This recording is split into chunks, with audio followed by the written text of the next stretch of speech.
Bismillahirrahmanirrahim. Assalamualaikum warahmatullahi wabarakatuh. Alhamdulillahirabbil alamin wa bihi nasta'inu ala umuri dunya waddin. Wassalatu wassalamu ala sayyidil mursalin wa imamil muttaqin nabiyyina Muhammadin wa ala alihi wassahbihi wa man tabi'ahu bi ihsanin ila yaumiddin. Allahumma inna nas'aluka ilman nafi'a wa rizqan thayyiba wa amalan mutaqabbala, amma ba'du. Bapak Ibu jamaah Masjid Muhajirin rahimakumullah.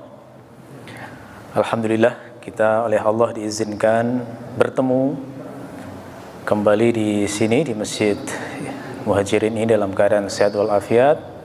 Semoga Allah senantiasa memberikan afiah dan taufik kepada kita sehingga dapat melaksanakan ibadah sebaik-baiknya.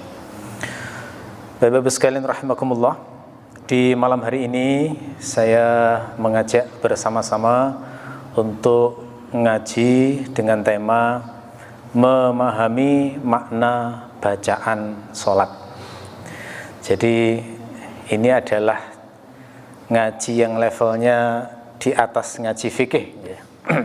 Jadi selama ini mungkin kita ngaji fikih sholat sudah sering, tentang syarat sah sholat, tentang rukun-rukun sholat, sunnah-sunnahnya sholat.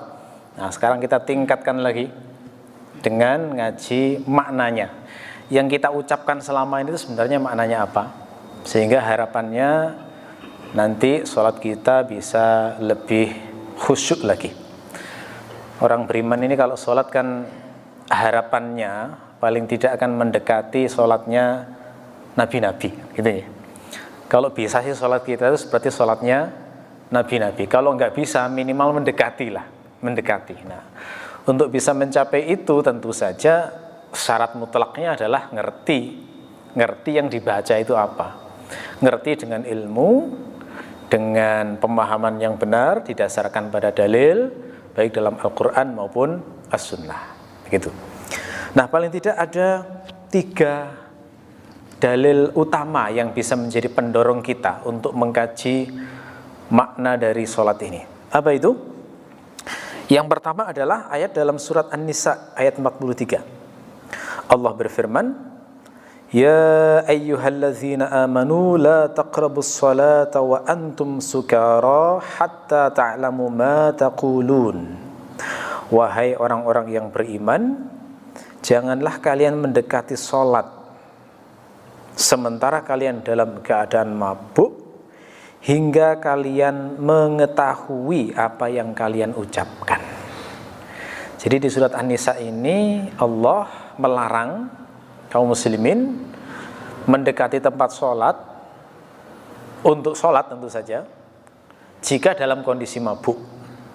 Nah ini kok ada kata-kata mabuk, ini ceritanya bagaimana? Nah ceritanya adalah ayat ini turun dulu sebelum khamr diharamkan. Nah, jadi khamr itu memang pengharamannya bertahap, nggak langsung. Kenapa? Karena di kalangan orang Arab itu ada 2 kebiasaan yang sudah mendarah daging. 1 khamr, 2 zina. Sampai Aisyah itu mengatakan, seandainya awal-awal Rasulullah diutus itu langsung melarang khamr dan zina, orang-orang Arab akan mengatakan, tidak, selamanya kami tidak akan meninggalkannya. Pasti begitu. Tapi karena bertahap, dikuatkan dulu dasar imannya, dikuatkan dulu dengan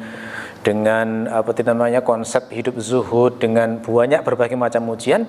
Begitu kemudian diharamkan, maka taat semuanya. Nah khamr juga demikian. Khamr itu nggak langsung haram, bertahap. Makanya ada beberapa sahabat Nabi yang wafat dalam keadaan waktu itu masih terbiasa minum khamr. Misalnya siapa? Misalnya adalah Hamzah bin Abdul Muthalib. Ini termasuk sahabat Nabi yang waktu itu biasa minum khamr. Sehingga dalam beberapa hadis riwayat Muslim misalnya dikisahkan bagaimana beliau itu mabuk sampai kemudian menyembelih menyembelih unta seorang sahabat gitu ya. Itu memang karena masih belum diharamkan. Nah, suatu saat sahabat ini kumpul-kumpul minum khamr terus mabuk.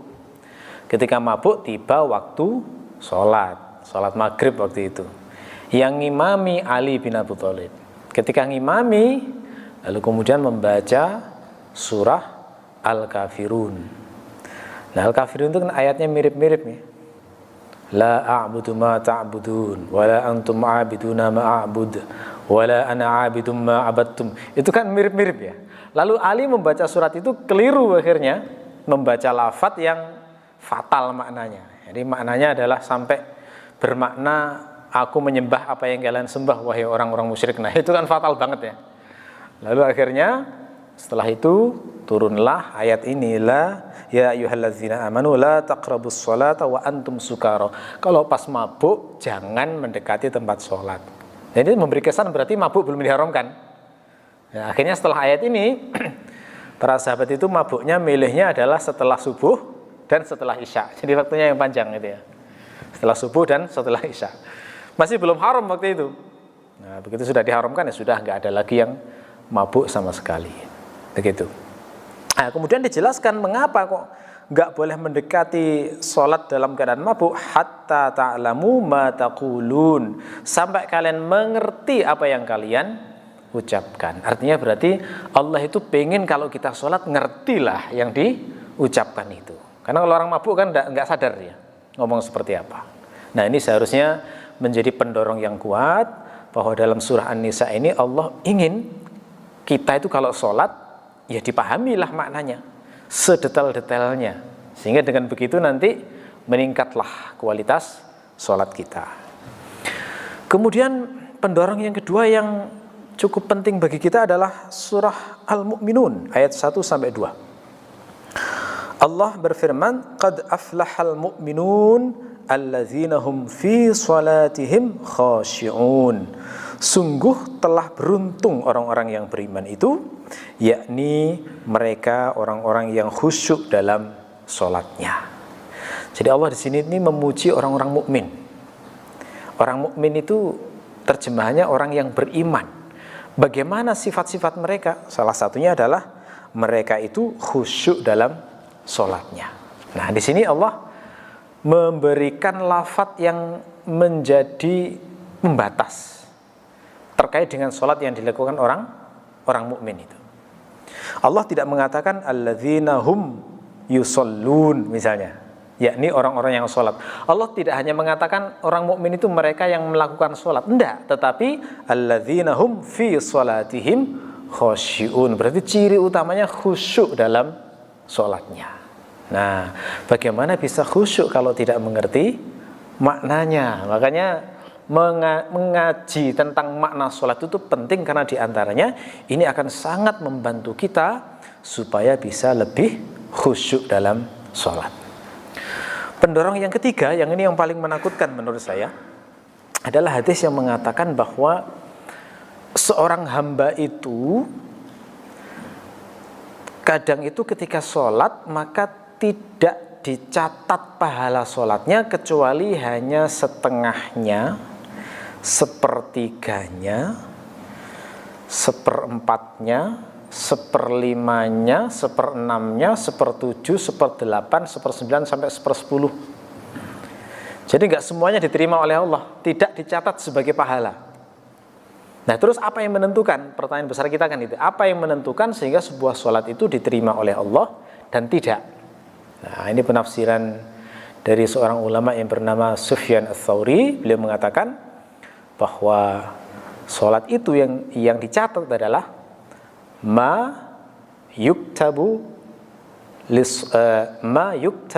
lil mu'mini min sholatihi illa ma aqala minhu. Ya.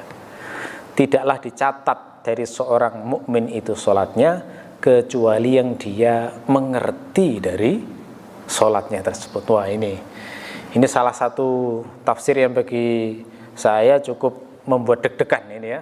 Nah, ini terus selama ini bagaimana ini kalau misalnya tidak ngerti sama sekali dari sholat kita, ya. Oke, jadi itu. Tapi nanti kita beda dengan bicara hukumnya ya. Jadi ini saya bahas dalam konteks pendorong-pendorong supaya kita lebih bersemangat untuk memahami makna-makna sholat. Ya. Nah, sekarang masuk ke pertanyaan paling penting. Sebenarnya sah apa tidak orang yang sholat tapi tidak mengerti maknanya? Nah, ini pertanyaan pentingnya kan seperti itu akhirnya. Sebenarnya sah apa tidak sholat dari orang yang sholat tapi tidak mengerti makna bacaannya? Pertama, kita harus ngerti dulu istilah sah itu. Sebenarnya sah dalam fikih itu maknanya apa? Ya, jawabannya adalah sah itu adalah sebuah ibadah. Jika dikatakan sah berarti seorang hamba punya harapan untuk diterima amalnya. Ya, jadi punya harapan, bukan pasti diterima oleh Allah, tidak, tetapi punya harapan diterima oleh Allah. Jadi ketika sholat itu dikatakan sah, maka maknanya kita punya harapan sholat tersebut diterima oleh Allah. Bukan berarti 100% pasti diterima oleh Allah. Kenapa? Karena syarat amal diterima oleh Allah itu banyak syaratnya. Di antaranya yang paling penting adalah ikhlas. Nah, kalau orang misalnya sholatnya tidak ikhlas, meskipun sah, ya nggak diterima sholatnya. Jadi bisa jadi dia wudunya bagus, menutup aurat dengan bagus, sudah menghadap kiblat dengan bagus, sudah membaca rukun-rukun sholat, sunnah-sunnahnya dilaksanakan semua, tapi dia melakukan sholat itu biar disebut soleh misalnya, biar terkenal sebagai ahli ibadah misalnya. Nah, kalau semacam ini kan niatnya berarti riya, bukan ikhlas karena Allah. Yang semacam ini meskipun sholatnya sah secara fikih, tetapi tidak diterima oleh Allah. Jadi itu makna sah ya. Sah itu ada harapan untuk diterima oleh Allah. Nah, kembali ke pertanyaan, apakah sah sholatnya walaupun tidak mengerti bacaannya? Jawabannya adalah sah. Ya, sholat sah. Orang sholat meskipun nggak ngerti bacaannya, maka sholatnya tetap sah. Kenapa? Ya, kenapa? Karena ya para ulama itu nggak ada satupun yang menjadikan mengerti bacaan sholat sebagai syarat sah sholat, nggak ada. Juga tidak ada yang menjadikan sebagai rukun sholat, tidak ada. Ya, jadi syarat sah sholat itu kan cuma 3. Apa itu? Pertama adalah menutup aurat, yang kedua adalah suci dari hadas dan najis, yang ketiga adalah menghadap kiblat. Ini syarat sah sholat. Ya. Kalau rukun sholat itu dijelaskan sejumlah ulama, ada cukup banyak, tapi yang terkait dengan bacaan itu cuma 5 saja sebenarnya. Yang pertama takbiratul ihram, ya, takbiratul ihram. Kemudian yang kedua membaca surah Al-Fatihah. Yang ketiga adalah membaca tahiyat saat tahiyat akhir, kemudian membaca sholawat saat tahiyat akhir, dan membaca salam pertama. Itu aja yang wajib, yang rukun. Selain itu tidak wajib hukumnya. Ya. Nah, ini. Dan itu tidak ada satupun yang mengatakan, para ulama itu diantaranya adalah tidak ada satupun yang mengatakan bahwa memahami bacaan sholat adalah syarat sah sholat. Tidak ada. Kalau itu dijadikan syarat, waduh berat itu, nggak ada yang sholat kira-kira ya. Orang yang baru masuk Islam sebelum mengerti, kemudian disuruh sholat Anda tidak sah sebelum mengerti, sudah malas sholat sudah akhirnya ya. Jadi memang ini salah satu bentuk rahmat Allah terkait dengan ajaran Islam adalah tidak menjadikan mengerti bacaan sholat itu sebagai syarat sahnya sholat. Ya, tetapi yang jelas mengerti makna sholat itu adalah kesempurnaan dari sholat yang semestinya dikejar oleh seorang mukmin. Lebih-lebih ada banyak dalil-dalil yang menunjukkan bahwa Allah itu meminta kita ketika sholat benar-benar menghayati dengan baik. Nah, kalau begitu sekarang apa saja keutamaannya kalau memang bukan syarat sah sholat ya? Kalau begitu apa saja keutamaan dari memahami bacaan sholat itu? Ada banyak ya. Di antaranya yang pertama adalah mengerti bacaan sholat itu akan membantu khusyuk. Ya, itu ayatnya yang kita baca tadi ya. Alladzina hum fi sholatihim khasyi'un. Orang Arab itu lebih terbantu untuk khusyuk karena memang bahasanya gitu ya. Karena itu riwayat-riwayat orang khusyuk itu di kalangan sahabat banyak sekali. Misalnya riwayat seperti Ali ketika beliau itu diriwayatkan terkena panah, nah itu ya, kemudian pingin dicabut, yang nyabut itu khawatir kesakitan, maka Ali sholat dulu. Nah, saat sholat dicabut nggak terasa apa-apa. Nah, jadi sholatnya itu kayak semacam anestesi begitu ya. Jadi semacam anestesi psikologis gitu ya. Jadi tidak terasa begitu ketika dicabut. Termasuk juga kisahnya Abbad bin Bishr yang dikisahkan saat beliau itu sholat sambil menjaga kaum muslimin, lalu ada musuh yang memanah sahabat tersebut. Itu dipanah, sholatnya tetap dilanjutkan. Itu saking menikmatinya ya, saking menikmatinya sholat.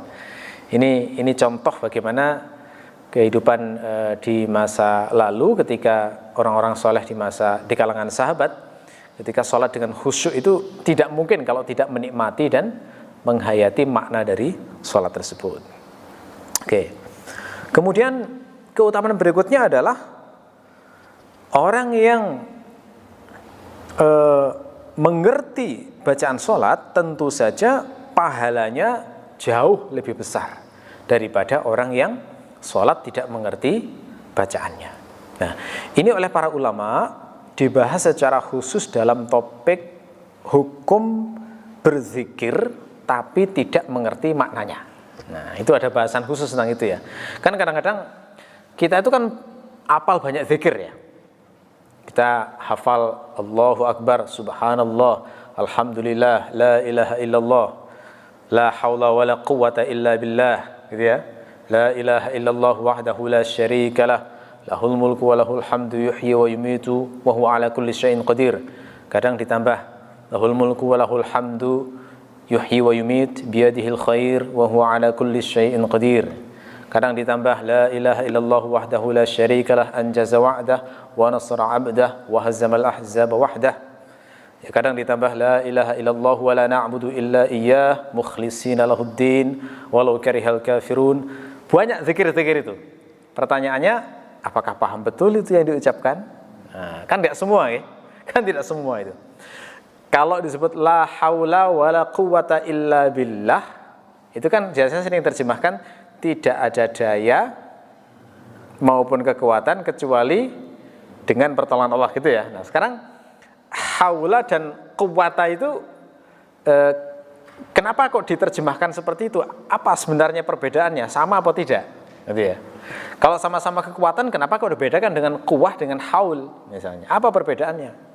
Nah, tidak semua, ya, tidak semua memahami secara detail makna-makna zikir yang diucapkan. Termasuk la ilaha illallah, biasanya diterjemahkan tiada Tuhan selain Allah. Kenapa kok pakai ilah? Kok nggak pakai Rabbun misalnya? Kenapa kok tidak la Rabba illallah misalnya? Itu apa bedanya antara ilah dengan Rabb misalnya? Ini nggak semua orang memahami makna bacaan zikir itu. Apa bedanya alhamdulillah dan asyukrulillah? Apa bedanya sebenarnya?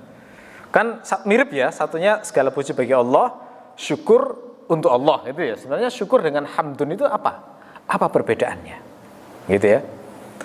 Antara Masya Allah dengan Subhanallah. Kalau kita kagum sesuatu itu yang tepat apa sih? Masya Allah ataukah Subhanallah gitu ya. Terus Subhanallah ini ya, Subhanallah ini cocoknya dipakai untuk apa? Subhanallah ini misalnya bisa nggak misalnya kita mendengar ada orang yang nggak sopan pada Allah terus kita nyebut Subhanallah misalnya, atau heran dengan perilaku orang terus Subhanallah misalnya, atau melihat pemandangan indah Subhanallah misalnya, atau lihat anak nakal Masya Allah misalnya ya. Atau gimana sebenarnya penggunaannya ya kan ya. Jadi banyak lafal-lafal zikir yang kita ucapkan, tetapi tidak semua orang memahami secara detail makna zikir-zikir tersebut. Ini isu pentingnya akhirnya sebuah pertanyaan. Apakah orang yang mengucapkan zikir dan tidak mengerti maknanya secara detail maksudnya, apakah dapat pahala? Itu kan isu pentingnya. Nah, jawabannya adalah alhamdulillah dapat. Gitu ya. Jadi meskipun tidak mengerti maknanya, zikir tetap berpahala. Ini ditegaskan oleh Ibnu Hajar Al-Asqalani dalam Fathul Bari. Beliau mengatakan, "Tsumma dzikru yaqa'u taratan bil lisani wa yu'jaru 'alaihi an-natiqu wa la yushtaratu istihdaruhu li ma'nahu."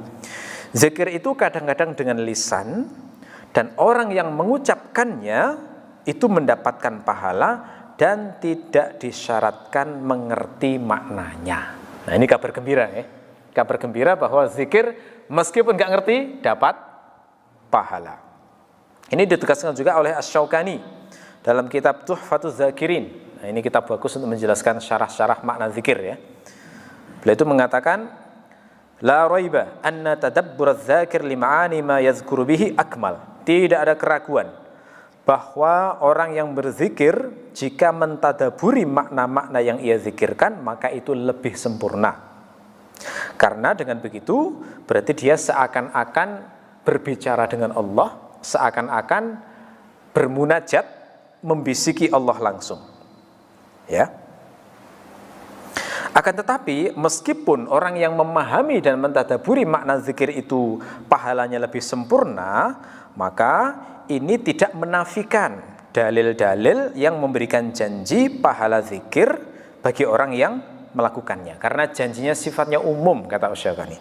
Sifatnya umum ya, dan tidak diharuskan orang itu tidak disyaratkan orang itu mentadaburi maknanya supaya dia itu mendapatkan pahala tersebut. Walam yarid, kata Asy-Syaukani, walam yarid taqyidu ma wa'ada bihi min thawabiha bitadabbur wat tafahum. Tidak ada dalil yang memberi batasan bahwa janji pahala zikir itu hanya bagi orang yang mentadaburinya dan memahami maknanya. Jadi sudah ada dua ulama besar yang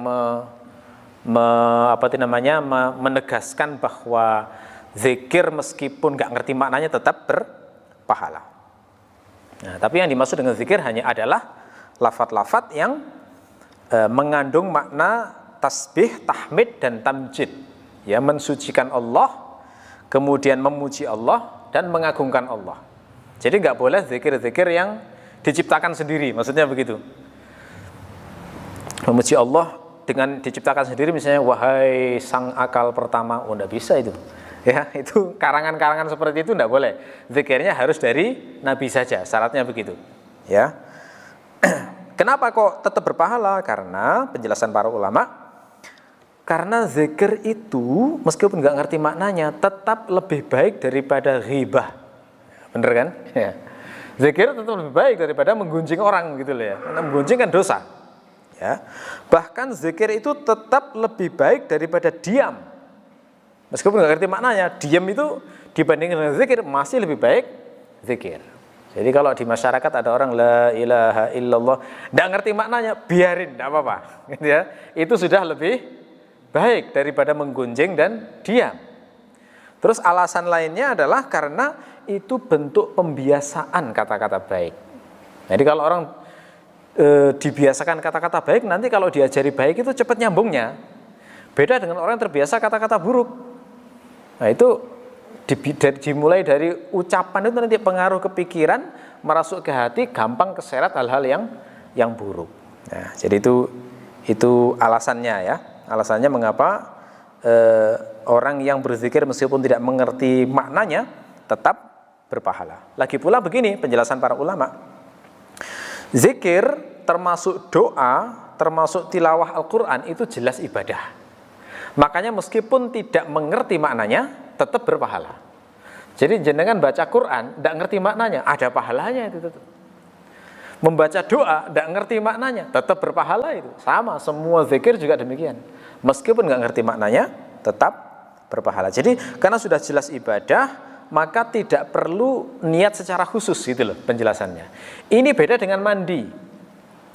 Kalau mandi itu mungkin menjadi ibadah, mungkin juga tidak. Mandi itu ada orang yang niatnya bersih-bersih, menghilangkan daki, menghilangkan bau gitu ya. Mandinya orang umum kan seperti itu. Tapi kalau orang yang beriman, mandi dengan niatkan bismillah, saya meniatkan untuk menghilangkan hadas besar. Nah, jadi ibadah. Jadi mandi yang disertai dengan niat semacam itu menjadi ibadah. Itu yang membedakan antara mandi dengan zikir gitu ya. Zikir dari sisi perbuatannya sendiri itu sudah ibadah. Jadi selama dia tahu bahwa dia melakukan ibadah, maka dia sudah mendapatkan pahala. Nah, hanya saja begini, ini poin pentingnya. Meskipun berzikir tidak mengerti maknanya berpahala, tapi disyaratkan, ya ada syaratnya tuh. Disyaratkan niatnya adalah saya berzikir sesuai dengan makna lafalnya. Nah, begitu ya. Jadi gampangnya kayak gini lah. mengucapkan la ilaha illallah, saya nggak ngerti, nggak benar-benar nggak ngerti, tidak mengerti detail makna la ilaha illallah. Tapi pasti makna ini punya, pasti lafadz ini punya makna, gitu ya. Pasti lafadz ini punya makna yang benar. Nah, saya meniatkan lafadz saya ini adalah dengan makna yang benar untuk lafadz ini. Nah, kalau niatnya seperti itu, barulah mendapatkan pahala. Nah, disyaratkan seperti itu. Zikir apapun, doa apapun, termasuk baca Al-Quran, kalau diniatkan seperti itu, maka semuanya berpahala. Ini untuk apa? Untuk menghindarkan kasus membaca lafadz, tapi niatnya adalah untuk selain Allah. Nah, ini biasanya terjadi pada kasus perdukunan, sering itu. Ya, kadang-kadang dukun-dukun itu pakai lafadz Al-Quran tapi tujuannya adalah untuk manggil jin-jin misalnya, manggil setan-setan. Makanya ada istilah kulhu sungsang, mungkin jangan pernah dengar itu ya, kulhu sungsang. Itu membaca kulhu wallahu ahad tapi dibalik. Itu kan niatnya berarti bukan karena tidak niat ibadah itu. Yang kayak begitu nggak mendapatkan pahala. Jadi harus ada, disyaratkan harus berniat sesuai dengan makna lafalnya. Ya. Nah, yang lebih tinggi dari sekedar melafalkan zikir itu adalah tidak mengerti maknanya tapi niat berzikir dengan hati. Nah, itu lebih tinggi lagi. Ya. Tidak mengerti maknanya tapi niat berzikir dengan hati. Az-zikru bil qalbi. Ini belum memahami maknanya, tapi sudah bisa dikatakan dia berzikir dengan hati. Apa maksud berzikir dengan hati? Maksud berzikir dengan hati adalah saat mengucapkan lafaz tersebut, dia melakukan tafakkur tentang keagungan Allah. Nah, itu ya. Bertafakur dengan keagungan Allah, merasakan keagungan sifat-sifat Allah, merasakan semua kehebatan Allah dalam taklif-taklifnya, termasuk bukti-bukti wujudnya Allah. Nah, yang semacam ini dikatakan az-zikru bil qalbi. Ya, kata Ibnu Hajar al-Asqalani, beliau mengatakan wa in dhafa ila nutqi az-zikru bil qalbi fahuwa akmal. Jika mengucapkan zikir itu disertai dengan zikir hati, maka itu lebih sempurna, gitu ya. Ya. Nah, saat membahas zikir dengan hati ini, ada sebagian ahli ibadah di masa lalu yang terkenal, namanya adalah Rabi'ah Al-Adawiyah. Ya, beliau mengucapkan kalimat yang terkenal di kalangan para ulama, yakni beliau mengatakan istighfaruna yahtaju ila istighfarin katsir. Istighfar kita itu sebenarnya butuh istighfar lain yang lebih banyak. Nah, ini tafsirnya bagaimana? Kalau penjelasan dari Abu Al-Laits As-Samarqandi, beliau mengatakan istighfar yang perlu diistighfari itu adalah orang yang istighfar tapi di hati sambil merencanakan maksiat di masa yang akan datang. Nah, itu istighfar yang perlu diistighfari lagi, ya, karena taubatnya masih belum serius. Taubatnya masih belum sungguh-sungguh. Itu istighfar yang perlu diistighfari. Kalau penjelasan dari Al-Ghazali, maksud istighfar yang perlu diistighfari adalah orang itu beristighfar tapi hatinya lengah kemana-mana. Nah, dia ini yang terkait dengan konteks yang kita bahas tadi seperti itu. Jadi, tapi kalau dari sisi pahalanya tetap pahala, ya, meskipun tidak pakai zikir hati, tapi kalau pakai zikir hati maka itu lebih sempurna lagi. Nah, jika disertai pemahaman maknanya, maka itu lebih sempurna lagi, di atasnya lagi, ya. Jadi urutannya tadi adalah lisan saja, gak ngerti makna. Yang kedua, lisan plus zikir hati, tapi masih belum ngerti makna. Jadi hati hanya berusaha dengan segenap keawaman, terus pokoknya saya berusaha mengingat keagungan Allah, gitu aja ya. Itu lebih tinggi lagi levelnya. Lebih tinggi lagi adalah berzikir disertai dengan memahami maknanya. Nah, kita mau masuk ke level ini ya. Dengan ngaji makna sholat itu kita ingin masuk ke level berzikir sekaligus mengerti makna dari zikir yang kita ucapkan. Istihdaru makna zikri wa mashtamala alaihi min ta'zimillahi ta'ala wa nafyin naqaisi anhu izdada kamalan. Jika setelah itu ditambah lagi dengan memahami makna zikir, termasuk kandungannya yang bersifat mengagungkan Allah Ta'ala serta menafikan semua kekurangan darinya, maka semakin bertambahlah kesempurnaan tersebut. Ya, begitu. Nah, kalau orang zikir dengan lisan disertai dengan hadirnya hati, sudah begitu memahami maknanya, lalu dibarengi amal soleh, ya, maka ini lebih tinggi lagi. Amal soleh itu misalnya sholat, ya, sholat. Jadi sholat itu kan ada zikirnya, ada gerakannya, nah, gitu ya. Termasuk haji itu kan ada zikirnya, ada gerakannya. Saat ihram itu sudah ada ajaran talbiyah, ya, labbaik Allahumma labbaik, itu zikirnya. Saat tawaf juga demikian. Awal memulai tawaf itu dianjurkan membaca zikir bismillahirrahmanirrahim akbar, Allahumma imanan bika wa tasdiqan bi kitabika wa wafa'an bi ahdika wa ittiba'an li sunnati nabiyyika, baru keliling, gitu ya. Nah, saat keliling ada zikir-zikirnya lagi. Itu mungkin sebagian tahu, sebagian yang tawaf di sana kadang hanya keliling saja. Tidak masalah, karena memang itu sunnah, ya, statusnya tidak wajib.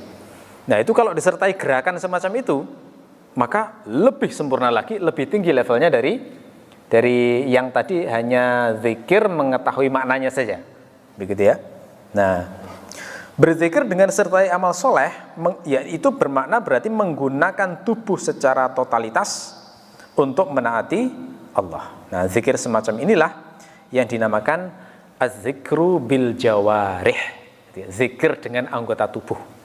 Ya, dari sini akhirnya para ulama membagi zikir itu menjadi 3 macam. Pertama adalah az-zikru bil lisan, zikir dengan lisan. Yang kedua adalah az-zikru bil qalbi, zikir dengan hati. Yang ketiga adalah az-zikru bil jawarih, zikir dengan anggota tubuh. Ya. Nah, karena ada zikir dengan anggota tubuh, maka sholat kadang juga disebut zikir, gitu loh. Makanya di surat Al-Jumu'ah itu ada ayat fas'au ila zikrillah, bersegeralah untuk zikir terhadap Allah. Itu maksudnya bersegeralah ikut sholat Jumat, gitu maksudnya. Nah, karena sholat Jumat itu esensinya adalah mengingat Allah yang disertai dengan gerakan tubuh, yakni sholat, ya. Nah, dari pembahasan zikir dengan anggota tubuh ini, maka para ulama memerinci lagi. Anggota-anggota tubuh kalau dirinci lagi itu masing-masing punya zikirnya sendiri-sendiri. Ya, kata para ulama, zikirnya mata adalah menangis. Jadi nangisnya bukan sembarang nangis, tapi ya, ini nangis ini maksud adalah nangis karena dosa. Nah, ini yang disebutkan dalam hadis, ada 7 golongan yang oleh Allah nanti akan dinaungi. Salah satunya adalah orang yang sendirian mengingat Allah, takut pada Allah, lalu nangis meleleh air matanya.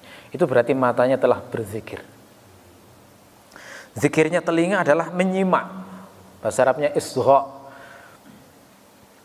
Menyimak itu beda dengan sekedar mendengar, ya. Mendengar itu kadang sambil lalu lewat. Tapi kalau isgha itu niat. Benar-benar duduk untuk menyimak. Menyimak kebaikan, ya. Menyimak itu bisa menyimak kajian semacam ini. Itu berarti sudah berzikir telinga kita.